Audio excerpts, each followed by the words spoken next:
Okay, opening fire. Opening fire in these small unit combat action games. Okay, this is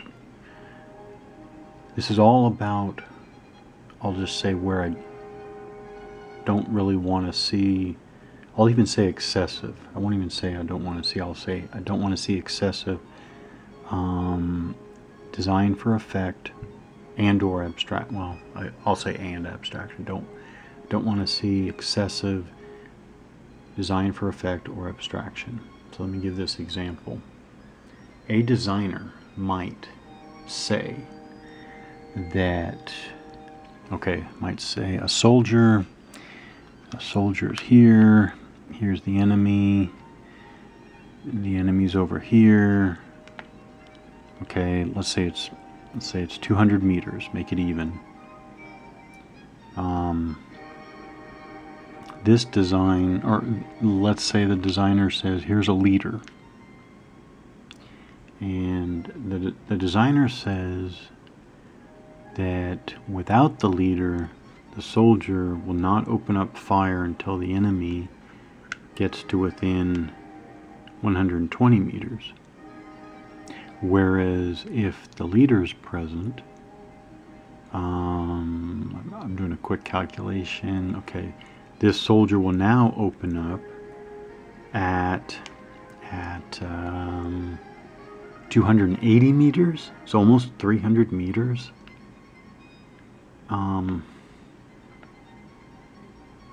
Again, I was infantry. I don't know what, I mean, okay, I got it. A leader says to the soldier, fire at that infantryman right there at about 300 meters away.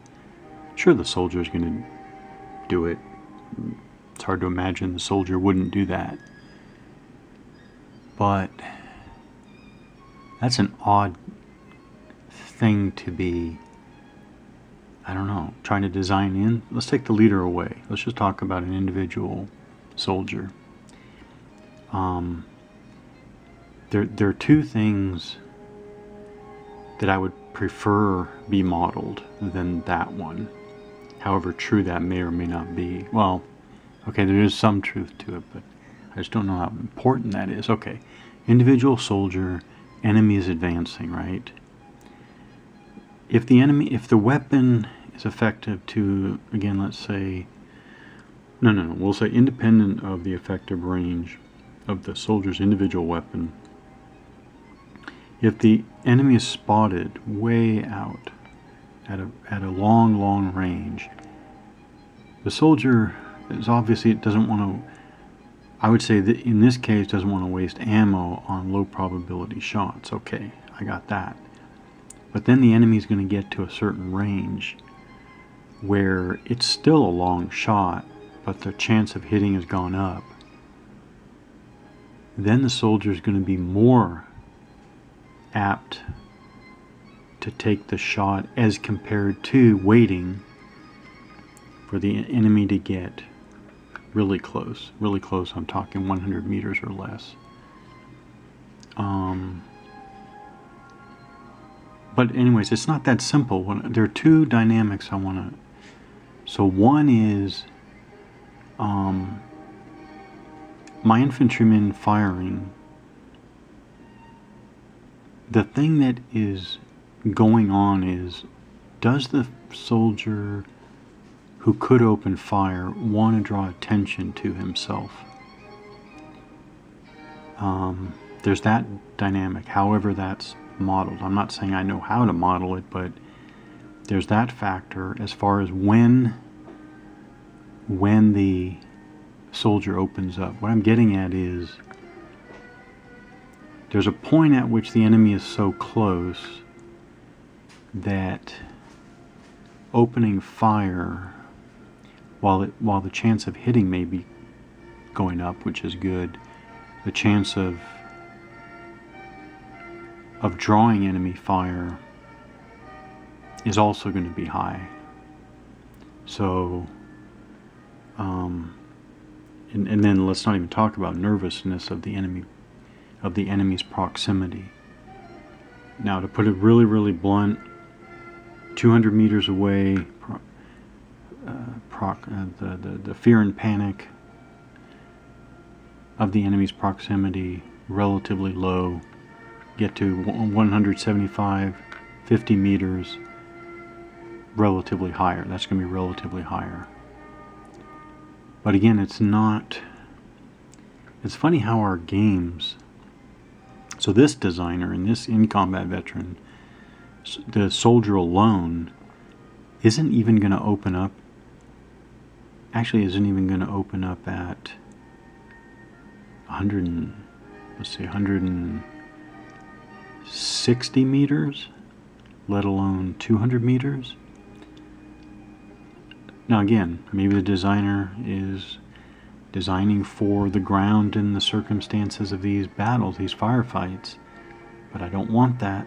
That's what makes it hard to figure out what's going on.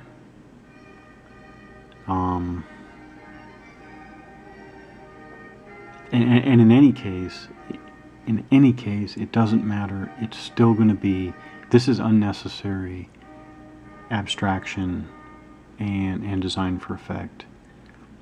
Unnecessary. So the two factors, I want the two factors are somehow, and again, I don't know how to do it, but I think Iron Cross is better than this, better than probably anything I've seen as far as drawing fire. Because at least in Iron Cross, you fire, you're now observed easier. So that is the effect of drawing fire and basically giving your position away, revealing yourself. I want that, and then I want the game rules. What I'm getting at is that the friendly soldier can take a good shot 200 meters away versus a good shot 75 meters away.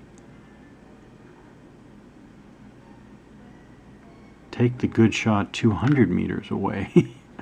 I mean, because you're going to have more opportunities, right? Okay, so if you take a first shot at 200 meters away and you miss, and let's say this is a charging enemy, which is also hard to believe, and really there's the whole likelihood of that, but you're going to have X number of additional opportunities as the enemy advances. Again, this isn't like a perfect Napoleonic battle here, but whereas if you wait and you take your first shot at 75 meters away, of course the chances are higher that you're going to hit, which is good, but if you miss, your chances of re-engaging, I mean, at least in a simplistic level, is also lower. Okay, anyways, there's one thing I do like about Combat Veteran from my preview. I do like the idea of you want to fire, or you want to roll more and more dice for a better attack. Obviously in Iron Cross, as I've talked about, it's reversed, which is always hard to get used to. And I like this idea. Again, it's a preview, but this idea of every single individual dice rolled can have its own discrete combat effect or result. Like that a lot.